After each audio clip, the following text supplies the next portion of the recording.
Welcome to this week's edition of Outdoors Online, a weekly webcast produced by the North Dakota Game and Fish Department.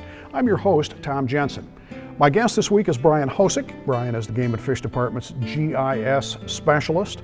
Brian, we've got some new and exciting technology to talk about. Tell me about it. Well, we've made some changes to our map service applications. These are typically desktop applications, but we've made them responsive, and so they'll fit many different devices like a desktop or a tablet or a phone. So what was once stationary is now mobile? More or less, yeah. We've provided a number of applications on the website specifically for a desktop user.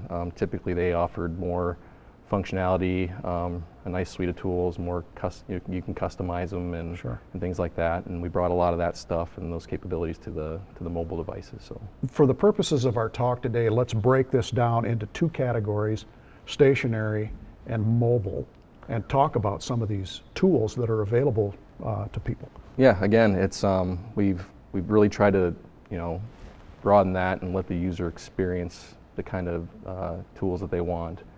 And bringing that more technical abilities for you to really get in there and modify and kind of get the things you want versus. Right. Let's talk first about the stationary applications that we have that are available for people that are, say, basically just planted at a computer. They're not mobile. Yeah, these are both. These are really both. Maps. Yep. Yeah, we do have you can certainly sit at the desktop and again, if you want to make something and print it out, maybe take a hard copy with you. Now, this would be for people maybe that are planning a hunting trip and not on the road yet. Absolutely. So. We have a lot of information out there, so you can turn that information on, build what you want to see, whether it be planning a hunt or fishing, bathymetry, print it out, or again, you can have that stuff with you now, bringing that type of functionality out in the field with you. So.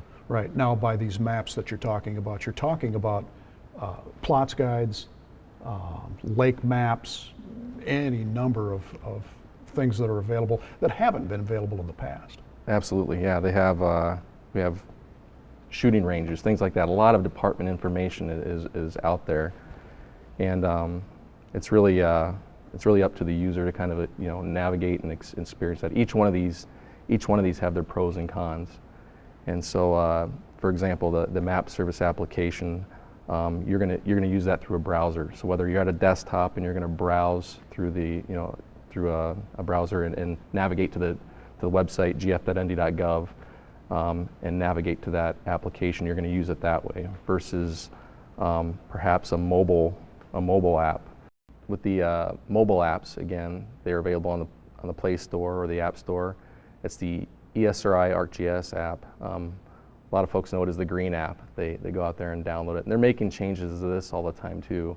They're making some, constantly developing on there and adding some more features to it. But the nice thing about this is when you download it to your phone, it is something that's accessible right on the desktop. There, you don't have to navigate through the browser. With that app, there's you're going to get that experience with the user being able to click right on the app as opposed to browsing to the application through gf.nd.gov to locate it. So the app really gives that user that experience where it's right there on your phone. And then there's still the GPS maps out there. So we're getting pretty good cellular coverage throughout the state. So when you're out and about in the field, you can have these devices are working with good cellular service, and that's just improving. When you're in areas where you don't have good cellular service, that's the con of some of these things. So some of them will work, they'll have limited functionality, but that's where the GPS part picks up. You have that with you, it's on the device itself, so you don't need to be in cellular range. But. Right. Let's talk about how people can, say for sake of example, now they're away from their home computers, they're actually on their hunting trip or their fishing trip. How do they go about accessing, say, a fishing map for one of the smaller lakes in North Dakota? Kind of walk me through the process. Yeah, again, there's multiple options here. On the native mobile app, you're going to click the button and click on the fishing map. If once you have that on your phone, The other route being you're going to navigate to the website, gf.nd.gov/maps, and you can get to our map service applications and start using those features. The best examples I can give you is how I use them. Even just recently with the youth deer hunt, I have this information out there, these tools out there in the field with me. I can bring up that application, navigating through the site. I can turn on some aerial imagery, for example, and measure. I'm looking at the landscape out there, and I want to know approximately how far it is to each of the things that I'm seeing. So I can use tools like that to measure, get distances of the area around me. Or again, if you just want to quickly locate yourself, I might click the app and fire up the plots guide, click the little locate button, and it'll zoom in right to where I'm at.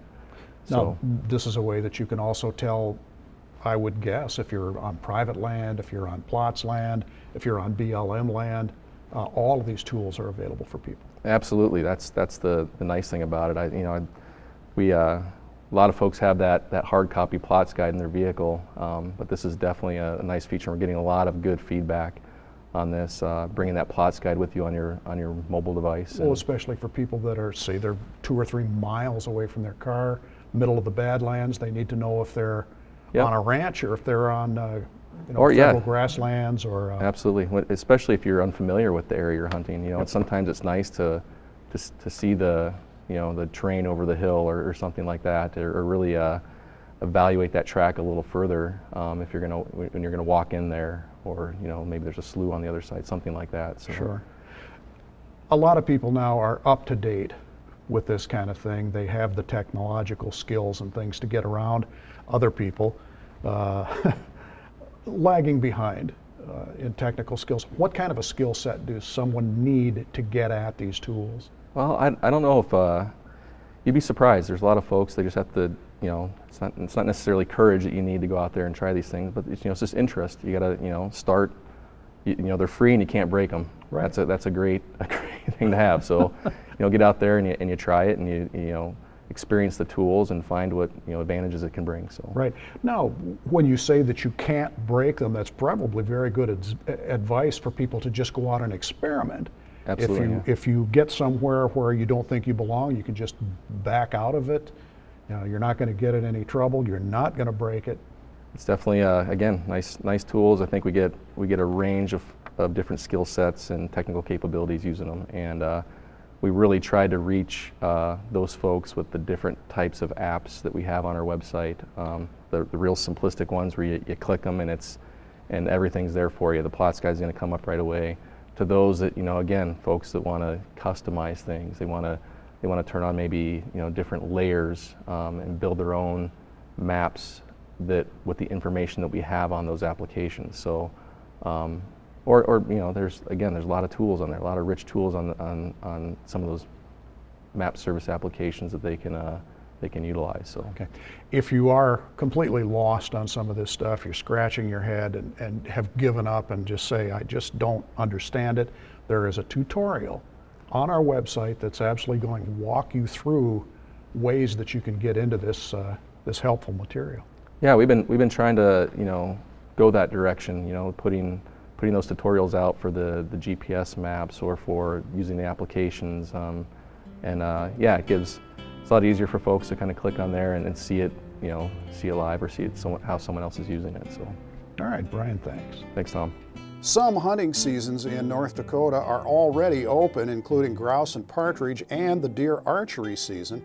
Resident waterfowl opened last weekend. Non-residents can begin hunting Saturday, October 3rd. Pheasant and wild turkey seasons are both open Saturday, October 10th. And then the firearms deer season is set to open at noon on Friday, November 6th. Make sure you read the proclamation for whatever species you're pursuing. Know the rules and regulations thoroughly before hitting the field this year. For Brian Hosek and the rest of the staff here at North Dakota Game and Fish, thanks for joining us for Outdoors Online. We'll see you again next week.